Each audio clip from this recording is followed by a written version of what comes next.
மைசூர்லேருந்து பெங்களூர்லேருந்து ஆம்னி பஸ்ஸை வாடகைக்கு எடுத்துகிட்டு ஒரு 10-20 பஸ்ஸில் வந்துட்டாங்க. பாய்ஸ் கார்டனில் இங்கே நிற்கவே இடம் கிடையாது.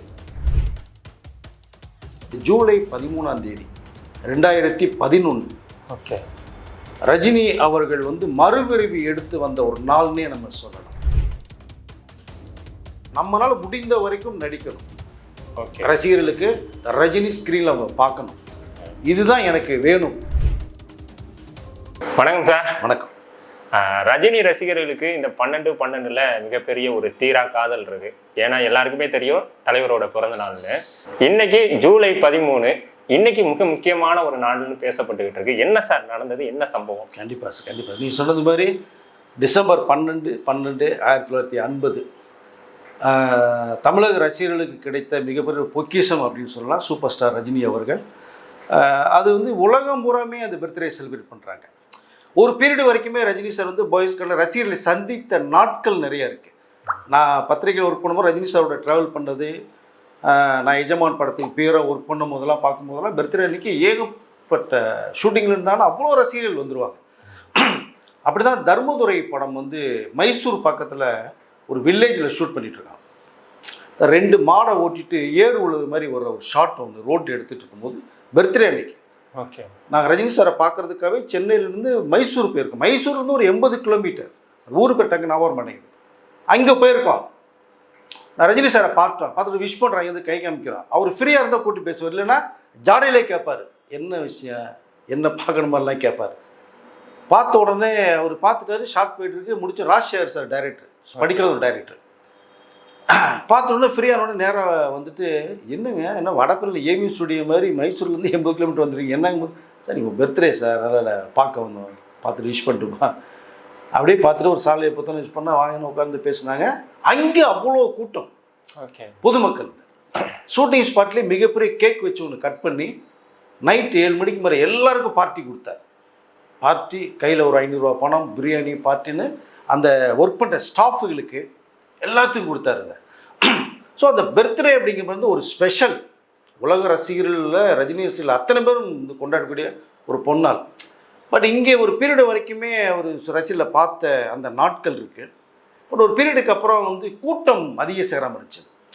சத்யநாராயண் அவர் ரசிகர் மன்றத்தில் இருக்கும்போது பார்த்தோம்னா மைசூர்லேருந்து பெங்களூர்லேருந்து ஆம்னி பஸ்ஸை வாடகைக்கு எடுத்துகிட்டு ஒரு 10-20 பஸ்ஸில் வந்துட்டாங்க. பாய்ஸ் கார்டனில் இங்கே நிற்கவே இடம் கிடையாது. இப்போ சிஎம்மாக இந்த ஜெயலலிதா மேடம் இருக்காங்க, எவ்வளோ ஸ்ட்ரிக்டாக இருந்தாங்கன்றது தெரியும் எல்லாருக்குமே. பஸ்ஸு உள்ளே வர முடியல. அந்த பீச் ரோட் டாக்டர் ராதாகிருஷ்ணன் சூரில் சோலா விட்டு பார்த்து நிப்பாட்டி வர்றாங்க, ஃபுல் டிராஃபிக் ஜாம், அவ்வளோ கூட்டம். அப்போ எல்லாத்தையும் சந்திக்கிறேன்னா முடியாது. அப்போ தான் கிட்டத்தட்ட ஒரு முடிவு எடுத்தார். சென்னை தமிழ்நாடு இருக்கிற சென்னை ரசிகர் வந்தால் கூட தமிழ்நாட்டுன்னு பார்த்தா நாகர்கோவில் கன்னியாகுமரி 600 கிலோமீட்டர், பெங்களூர் 320 கிலோமீட்டர் தான், இங்கேருந்துலாம் வர்றாங்க. அப்போ ரசிகர்களுக்கு ஒரு கஷ்டத்தை கொடுக்கக்கூடாது, அவருக்கு சிரமத்தை கொடுக்கக்கூடாது. எவ்வளோ வேலையில் இருக்கும், விட்டுட்டு என்ன பார்க்குறதுக்கு வர்றது அது சரியான நியாயமாகவே இல்லை இது முறையில். அப்போ அந்த பர்த்டே செலிப்ரேஷனை அவாய்ட் பண்ண முடிவு பண்ணார். அது என்ன காரணம்னா ரசிகர்கள் இங்கே அலக்கழித்து அவர்கள் செலவு பண்ணிட்டு போது அவ்வளோ பேர், ஆயிரக்கணக்கான பேர் வரும்போது அது ரொம்ப கஷ்டமான சூழ்நிலை மாறிச்சு. அப்போ தான் முடிவெடுத்தார், பர்த்டேக்கு மேக்ஸிமம் இங்கே இருக்கிறதில்ல, ஒன்று வெளியூர் போயிடுவார், ஒரு அறிக்கையை கொடுத்துருவாங்க, நான் ஊரில் இல்லை, தயவுசெய்து ரசிகர்கள் அங்கேருந்து நீங்கள் வாழ்த்துக்கள் கொடுங்க, எனக்கு அது போதும், நீங்கள் அலைய வேண்டாம்னு சொல்லி கொடுத்து அதுலேருந்து ரசிகர்கள் சந்திப்பை தவிர்த்தார். இதுக்கு இதுதான் காரணம். நிறைய பேர் சொல்கிறாங்க ரசிகர்கள் சந்திக்கல ஒரு அப்படி இப்படின்னு. அது கிடையாது. ரசிகர்கள் அலைய வைக்கக்கூடாது, பார்க்கணும், கூட்டத்தை சமாளிக்க முடியல, எல்லாருக்கும் பேசணும்னா முடியாது இல்லையா? கண்டிப்பாக 1000 பேர்கிட்ட எப்படி முடியும்? 10 பேரை ஃபோட்டோ எடுத்து 1000 பேருக்கு எடுக்கணும்ல. கண்டிப்பாக அப்படி ஒரு சொல்ல முடிவு எடுத்தது தான். அது மாதிரி இந்த டிசம்பர் 12 மறக்கவே முடியாத ஒரு நாள். அது மாதிரி இன்னைக்கு நீங்கள் கேட்டது மாதிரி இந்த ஜூலை 13 2011 ஓகே, ரஜினி அவர்கள் மறுபிறவி எடுத்து வந்த ஒரு நாள்னே நம்ம சொல்லலாம். உடல்நிலை ரொம்ப பாதிக்கப்பட்டு ரொம்ப ஒரு அன்கண்டிஷனில் மோசமான ஒரு கண்டிஷனில் இருந்து மீண்டு வருவாரா அப்படிங்கிற அளவுக்கு நிறைய விஷயங்கள் பேசப்பட்டுச்சு.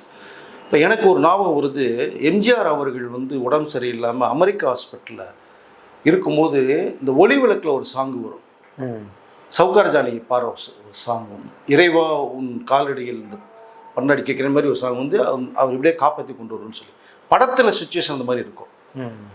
அதே மாதிரி நேரில் வந்து அப்போலோ இல்லை, ஸோ அமெரிக்காவில் ஒரு ஹாஸ்பிட்டலில் அங்கே இருக்கார் எம்ஜிஆர். அப்போது தமிழக மக்கள் பூரா அந்த ஒளிவிளக்கு சாங்கு தான் பட்டி துட்டியில் தமிழ்நாடு பூரா தெரிக்குது. கோயில் அவ்வளோ வழிபாடுகள். ஓகே, எப்படியாவது எம்ஜிஆர்களை காப்பாற்றி கொண்டுருங்க, மண்சோறு சாப்பிட்டவங்க ஐயோ அது இதுன்னு. அதே மாதிரி அந்த மக்களுடைய அந்த அன்பு ஆதரவுனால எம்ஜிஆர் அவர்கள் உயிரோடு வந்தாங்க, மீண்டு வந்தாங்க. கிட்டத்தட்ட அதே மாதிரி தான் சூப்பர் ஸ்டார் ரஜினி அவர்கள் இந்த ஜூலை 13 2011 வந்து மீண்டு வந்த ஒரு நாள்னு சொல்லலாம். ஓகே, அவர் உடல்நிலை சரியில்லாத போது அதே மாதிரி மக்கள் ரசிகர்கள் வந்து பார்த்தீங்கன்னா எவ்வளோ பேர் ஆலயங்களில் வழிபாடு பண்ணி மண்சோறு சாப்பிட்டு வேண்டுதல் பண்ணி ரசிகர்கள் விரும்பி நலம் விரும்பிகள் அத்தனை பேரும் வந்து ரஜினி எப்படியாவது வந்துடணும், எந்த விதமான ஒரு அசம்பாவிதம் நடந்துடக்கூடாதுன்னு அவ்வளோ வந்து வழிபாடு செஞ்சாங்க கோயிலில். அந்தந்த மதத்தை சேர்ந்தவர்கள், முஸ்லீம்னா மாஸ்க், கிறிஸ்டின்னா சர்ச்சு, இந்துன்னா சிவன் கோயில், பெருமாள் கோயில், பிள்ளையார் முருகன் கோயில், அப்படி அவ்வளோ வழிபாடுகள் பண்ணார். அதன் விளைவாக ரஜினி சார் வந்து அவ்வளோ ஒரு சீரியஸான கண்டிஷனில் அன்கண்டிஷன் ஓகே நமக்கு வந்து மீண்டும் கிடைச்ச ஒரு பொக்கிஷமாக தான் நான் பார்க்குறேன். ஸோ அப்போ மக்களுடைய அந்த இறை வழிபாடுகள் இல்லையா, அவ்வளோ பேர் ஒட்டு மொத்தமாக சேர்ந்து வழிபாடு பண்ணும்போது அதுக்கு ஒரு பவர் இருக்குது. அதை எம்ஜிஆர் அவர்களுக்கு நான் பார்த்தேன், நிறைய பேர் பார்த்துருப்பாங்க. அதே மாதிரி ரஜினி சார் அவருக்கும் பார்க்க முடிஞ்சுது. அது வந்து இன்னைக்கு அப்படிங்கிறதா அந்த ஒரு நாள். அது எப்படி பிறந்த நாளை வந்து மறக்கவே முடியாதோ, இந்த ஜூலை 13 2011 வருஷத்தில் நடைபெற்று இதையும் மறக்கவே முடியாது நமக்கு. மீண்டும் கிடைத்த சூப்பர் ஸ்டார் ரஜினி அவர் இன்னைக்கு கூட பாருங்க, நாகப்பட்டினத்தில் அந்த வேளாங்கண்ணி கோயிலில் இன்றைக்கும் போய் வேண்டுதல் பண்ணியிருக்காங்க. ஸோ ரசிகர்கள் எத்தனை வருஷமாச்சு, 2015 2026 கிட்டத்தட்ட 16 வருஷமாகுது. இன்னமும் இந்த வருஷம் பிறந்தநாள் எப்படி செலிப்ரேட் பண்ணுறாங்களோ, ரஜினிகாந்தருடைய பரம ரசிகர்கள், நலம் விரும்பிகள், இந்த அன்புள்ளம் கொண்டவர்கள் எல்லா பேருமே இந்த ஜூலை 13 வந்து கடவுள்கிட்ட போய் அன்னைக்கு நான் வேண்டுனோம், நீங்கள் எங்களை மீட்டு கொடுத்துட்டீங்க ரஜினி சாரை. இன்றைக்கும் அதை போய் அந்த கோயில்களில் போய் அவங்க என்னென்ன அவங்களுடைய முறைப்படி பண்ணி அது சாமிகிட்ட சொல்லிட்டு வராங்க அப்படின்னா, அப்போ எந்த அளவுக்கு வந்து ரஜினி சார் மேலே ஒரு அன்பு பாசம் வச்சுருக்கான்னு உணர முடியுது. அதனால தான் பிறந்தநாள் இப்படி ஒரு சிறப்பான நாளோ, இந்த ஜூலை 13 ஒரு சிறப்பான நாளை தான் நான் பார்க்குறேன். அவர் கூட உடல் செல்லாமல் வந்தபோது கேள்விப்படும்போது இவ்வளோ ரசிகர்கள் இந்த மாதிரிலாம் பண்ணாங்க, செஞ்சாங்க, வேண்டுதல் பண்ணாங்க, மண்சோறு சாப்பிட்டாங்க, நிறைய உதவிகள் பண்ணாங்க, நிறைய ஏழைகள் பண்ணாங்கன்னு கேட்கும்போது அவர் வந்து பேசவே முடியாமல் ஒரு விஷயம் பேசணுது இருக்குது. நான் கடவுள் மேலே ரொம்ப நம்பிக்கை கொண்டவன், ஆன்மீகத்தில் எனக்கு ரொம்ப அவ்வளோ ஈடுபாடு இருக்குது. ஆனால் என்னுடைய ரசிகர்கள் மூலமாக நான் அத்தனை பேரும் நான் கடவுளாக நான் பார்க்குறேன் அப்படின்னா, ஓகே, நீங்கள் செலுத்துகிற அந்த அன்புக்கும் இந்த வேண்டுதலுக்கும் நன்றிக்கு நான் என்ன அவங்களுக்கு பண்ண போகிறேன்னு தெரியல. அவ்வளோ பிரார்த்தனைகள் நீங்கள் பண்ணலைன்னா நான் வந்திருக்கவே மாட்டேன் நான் உயிரோட. ஸோ உங்களுடைய வேண்டுதல் தான் என்னை காப்பாற்றி இங்கே கொண்டு நிப்பாட்டியிருக்கு. நான் உங்களுக்கு எதையாவது பண்ணணும், எதையாவது செய்யணும் நான் அப்படிங்கிறத ரொம்ப அழுத்தமாக சொன்னார். அந்த வார்த்தையில் கூட அவரால் பேசவே முடியல. ஓகே, அப்படி அந்த தொண்டையெல்லாம் ஒரு மாதிரி விம்மி போய் தான் அவர் பேசின ஒரு விஷயம் இருக்கு. அப்போது என் மேலே இவ்வளோ உயிர் அனுபவிச்சிருக்கும் போது இதை விட எனக்கு என்ன வேணும், எனக்கு என் உயிரை கேட்டால் கூட உங்களுக்கு நான் தருவேன் அப்படின்றது தான் கடைசி அவர் சொன்ன ஒரு விஷயம் இருக்குது. ரசிகர்கள் அவர் நலவிரும்பில் இல்லைன்னா நான் இல்லை அப்படின்னு சொன்னார். ஸோ அதுதான் இன்றைய நாள், ஜூலை 13 2011 நடந்த விஷயம். அது உண்மையிலே ரசிகர்கள் இன்னமும் ஞாபகம் வச்சுட்டு இன்னமும் அவர்களுக்காக கோயிலில் போய் வேண்டுதல் பண்ணுறது வந்து உண்மையிலே அவர் மேலே எந்த அளவுக்கு ஒரு பற்று பாசம் வச்சுருக்காங்க அப்படிங்கிறது தான் என்னால் பார்க்க முடியுது.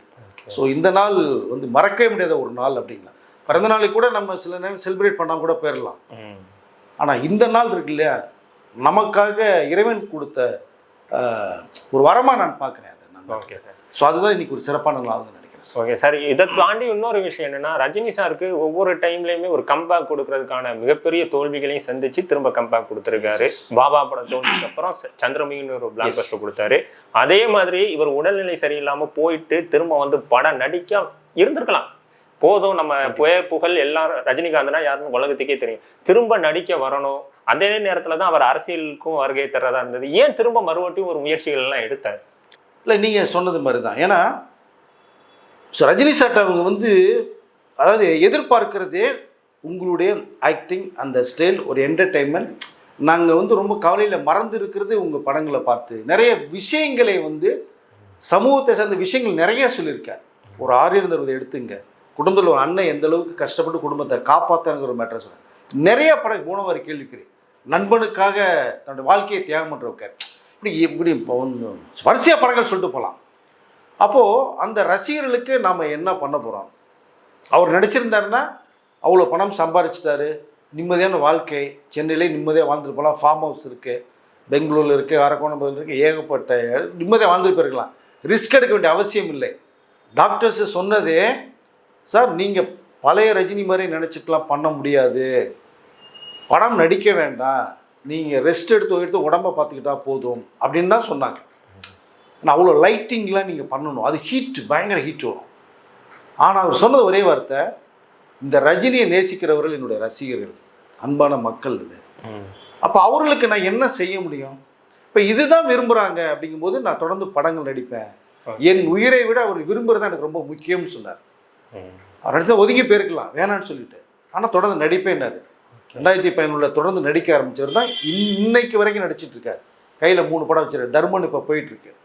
174 ரஜினி கமல் சேர்ந்து பண்ணக்கூடிய படம் அது ப்ராசஸில் இருக்குது. 175 ஃபிலிமும் ப்ராசஸில் இருக்குது. ஸோ அதனால் நம்மளால் முடிந்த வரைக்கும் நடிக்கணும். ரசிகர்களுக்கு ரஜினி ஸ்க்ரீனில் அவங்க பார்க்கணும், இதுதான் எனக்கு வேணும் அப்படின்னாரு. அரசியலுக்கு வர்றது கூட 96 வந்திருந்தாங்கன்னா மிகப்பெரிய மாற்றம் வர முடியல. 2010-11 வர்றது மாதிரி உடல்நிலை சரியில்லாமல் போச்சு. அதை தவிர்த்து 2021 2019 வேலையை ஸ்டார்ட் பண்ணாங்க. 2 முறை தவிர்த்தாச்சு, 3ஆவது முறை வேணும். ரசிகர்கள் அவ்வளோ எதிர்பார்ப்பு இருக்காங்க. நீங்கள் வாங்க தலைவான்னு சொன்ன ரசிகர்கள் எத்தனை பேர் இருக்காங்க. இப்போ ஏதாவது ஒன்று செய்யணும் அப்படின்னு நினைக்கும் போது தான் உடல்நிலை சரியில்லாமல் பாதிக்கப்படுது. கொரோனா உலகத்தையே போட்டு தலையை திருப்பி போடுது. அந்த நேரத்தில் மீண்டும் உடல்நிலை சரியில்லாமல் போகுது. அப்போ தான் எல்லாம் சொல்கிறாங்க, கூட்டத்தில் நீங்கள் போய் பிரச்சாரம் பண்ணுறதுக்கோ, அத்தனை மக்களை சந்திக்கிறதுக்கோ, தமிழ்நாடு பூரா சுற்றுப்பயணத்துக்கோ உங்கள் உடல்நிலை ஒத்துழைக்காது. நீங்கள் ரிஸ்க் எடுக்க வேண்டாம், உங்கள் ரசிகர்கள் உங்களை பார்க்க அத்தனை பேர் வருவாங்க, இது ஒரு மோசமான பீரியடாக இருக்குது, கொரோனா தவிர்த்துருங்க வேண்டான்னு சொல்லும் போது தான் இறுதி ஒரு முடிவு எடுத்தார். ஓகே. ஸோ 3 பக்கத்துக்கு ஒரு கடிதம் எழுதி, அரசியலேருந்து நான் முழுமையாக விலகுகிறேன், அரசியல் கட்சி ஆரம்பிக்கிறோம், விளக்கத்தை கொடுத்துட்டு, இந்த விளக்கத்தின் பேரில் ரசிகர்கள், என் ரசிகர்கள் எல்லா கட்சியிலும் இருக்கீங்க, உங்களுக்கு பிடித்த கட்சியில் இருங்க, பிடித்தவர்களுக்கு ஓட்டு போடுங்க, உங்கள் மனசாட்சிக்கு விரோதமாக செயல்பட்டுங்க, என் படத்தை நடிக்கிற ரசிகங்கள் அப்படின்னு மட்டும் ஒரு வார்த்தை சொல்லிட்டு அரசியல் விட்டு விலகி போனார். இதுதான் காரணம். ஓகே. இல்லைன்னா அரசியலுக்கு வந்திருப்பார், சினிமா நடிக்காமல் பாட்டுக்கு இருந்திருக்கலாம், ஆனால் தொடர்ந்து நான் படம் பண்ணிட்டு இருப்பேன், நடிக்கும் முடிக்கிற வரைக்கும் நான் இருப்பேன் அப்படின்னாரு. அதனால் ரொம்ப ரிஸ்கான விஷயங்கள் அவர் பண்ணாமல் விலகி போகிறார். ஓகே. எந்திரனில் கூட ரொம்ப ரிஸ்க் எடுத்து பண்ணாங்க. புரிஞ்சா உங்களுக்கு? 2.0 சொல்கிறேன். புரியுது. இப்போது சிபி சக்கரவர்த்தி படம் கூட ஏன் அவர் வரலன்னா, அருமையான ஒரு கதை, சயின்டிஃபிக்கான ஒரு கதை, ஆனால் பூரா வெளிநாடு பூரா சுற்றணும், ரஷ்யா, ஜப்பான், சைனா ஃபுல்லாக சுற்றணும். அப்போ உடல்நிலை ஒத்துழைக்காது, கிளைமேட் மாறும் உங்களுக்கு. இப்போ லாஸ்ட் இயர் கூட திடீர்னு கூலி படத்தில் உடல்நிலை சரியில்லாமல் அப்போலோ நம்ம கிரீம்ஸ் ரோடு சென்னையில் அப்போலோ ஸ்டண்ட் ஒன்று வைக்கப்பட்டது இருந்தது, ஆப்ரேட் பண்ணி. ஜெயிலர் 1 இதுலேயும் கூட அவர் நிறைய விஷயங்கள் நீங்கள் பேசுகிறத பார்த்துருப்பீங்க, கூலி ஆடியோ லஞ்சில் கூட. இப்போ அத்தனை ஸ்பேர் பார்ட்ஸும் கிட்டத்தட்ட 1,00,000 கிலோமீட்டருக்கு மேலே வண்டி ஓடிடுச்சு, ஸ்பேர் பார்ட்ஸ்லாம் மாற்றிருக்கேன், ரொம்ப வேலை வாங்காதீங்கப்பா, அப்படி மேலோட்டமாக பண்ணுங்கப்பா அப்படின்னு சொல்லப்பட்ட ஒரு விஷயம் அவரே சொல்லியிருக்காரு.